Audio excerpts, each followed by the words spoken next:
Damn you, Barack Obama, you woke me up. I just rolled right out of my grave. Why are you spending $3 billion of our tax money every day on wars? You are now bombing and killing millions of civilians in 6 countries including Afghanistan, Iraq, Pakistan, Yemen, Somalia, and Libya. We have to bomb them until they accept the freedom of democracy. Do you realize you're bombing Africa? My friends Zbigniew Brzezinski, Henry Kissinger, and George Soros ordered me to bomb Africa. These are UN orders. But Kissinger is a war criminal, and Zbigniew is the same guy that bankrupted the Soviet Union with Charlie Wilson by funding and arming Osama bin Laden and the Mujahideen with American weapons via ISI and Mossad during the Cold War to fight against Russians in Afghanistan. I know.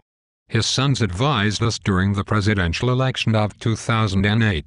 One advised me and the other advised John McCain. His daughter covered the presidential selection on Morning Joe. Zbigniew Brzezinski co-founded the Trilateral Commission in 1973 with David Rockefeller as an international version of the Council of Foreign Relations. But we all receive our daily orders from the Council of Foreign Relations. The CFR controls the mainstream media and censors those racist Republican teabaggers who are against democracy. The United States is not a democracy, and it never was.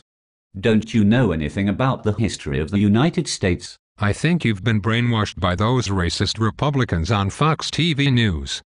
I am a Republican and I am not a racist. The Republican Party abolished slavery under my presidency. We defeated the slave power and gave blacks the vote during Reconstruction in the late 1860s. The Republican Party and a Republican president, Ulysses Grant, destroyed the KKK with their Ku Klux Klan Act of 1871. But Martin Luther King was the most famous black leader, and he was a Democrat. Martin Luther King was a Republican. Almost all blacks were Republicans in his days. In October 1960, when Martin Luther King, Jr. was arrested at a peaceful protest in Atlanta, Robert Kennedy telephoned the judge and helped secure King's release. Although King, Sr. had previously opposed Kennedy because he was a Roman Catholic, he expressed his appreciation for these calls and switched his support to Kennedy.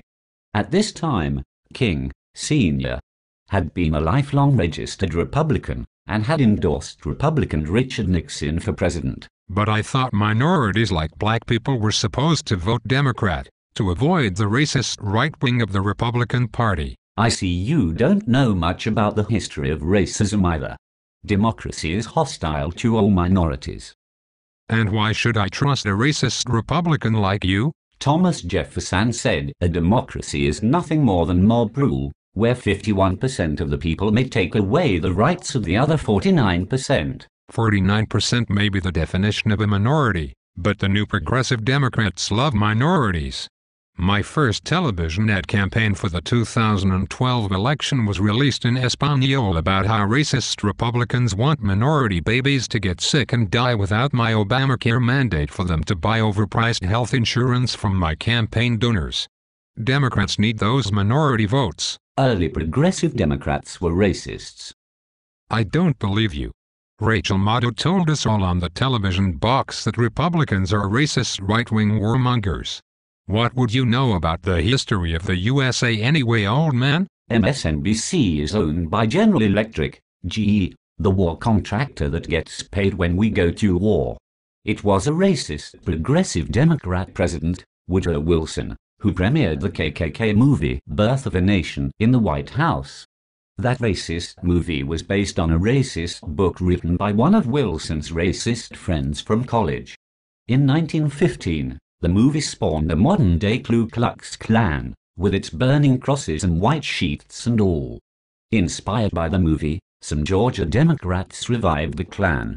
Soon, the Ku Klux Klan again became a powerful force within the Democratic Party. The KKK so dominated the 1924 Democratic Convention that Republicans, speaking truth to power, called it the Klan Bake. In the 1930s, a Democrat president, Franklin Delano Roosevelt, appointed a Klansman, Senator Hugo Black, to the U.S. Supreme Court. But the practice of listening to opposing views is essential for effective citizenship. It is essential for our democracy. Haven't you been paying attention? The United States is not a democracy, and it never was. We are a Republican government. Real liberty is never found in despotism nor in the extremes of democracy. But it's in our interest to help foster democracy through the diplomatic and economic resources at our disposal. When this great country was founded, James Madison wrote in the Federalist Papers, "Hence it is that democracies have ever been spectacles of turbulence and contention, have ever been found incompatible with personal security or the rights of property, and in general have been as short in their lives as they have been violent in their deaths.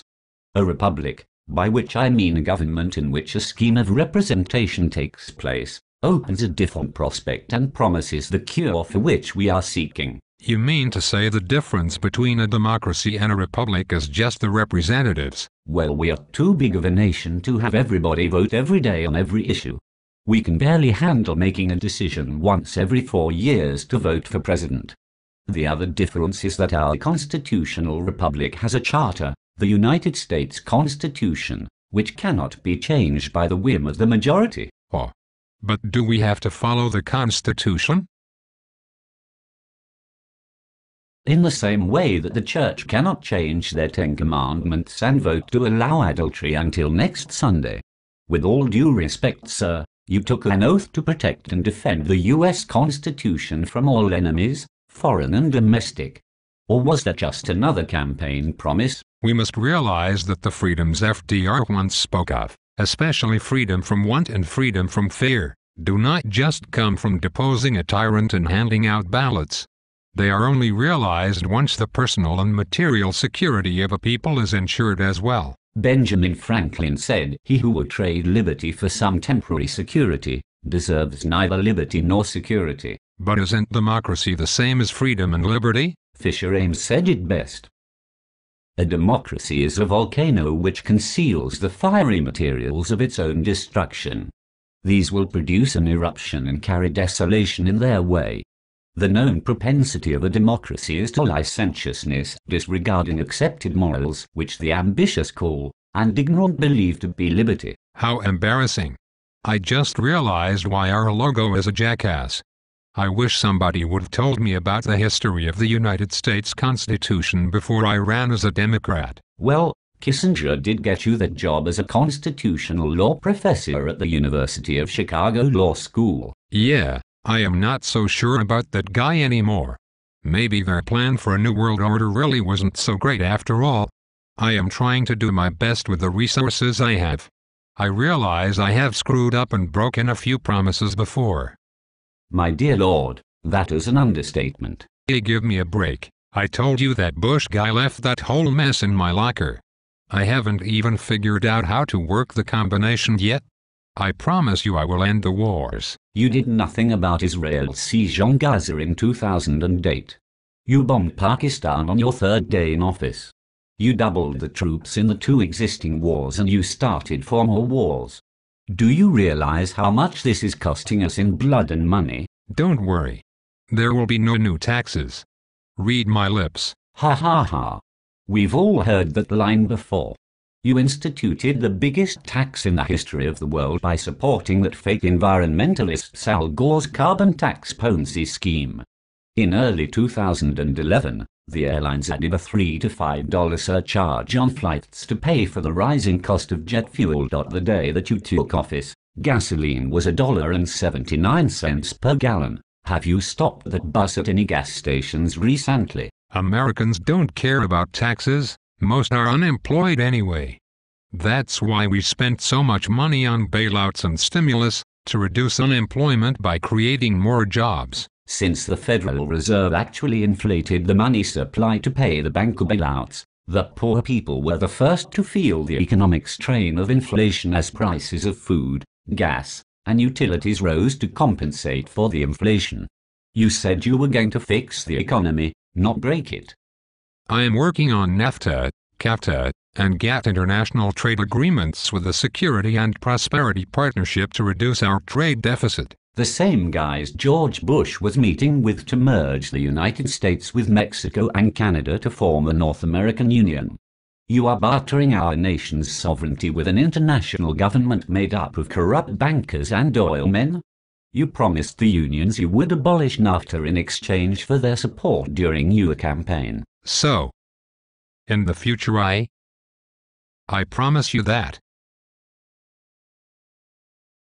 America will truly have a well-informed and brave leader to end these wars and exile the treasonous bankers that started them to fund their central banking scheme as a foundation for their new world order. So, that's why I am going to vote for Ron Paul in 2012. Audit the Federal Reserve, abolish it, and let's restore our nation to its rightful place as the greatest country on earth. Now that, sir, is the smartest thing you've said all day.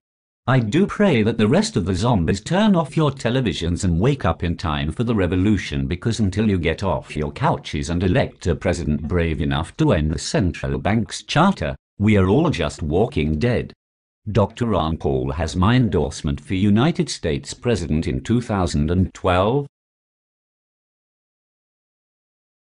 And please get your house in order. If you wake up George Washington and Thomas Jefferson, they probably won't come out talking.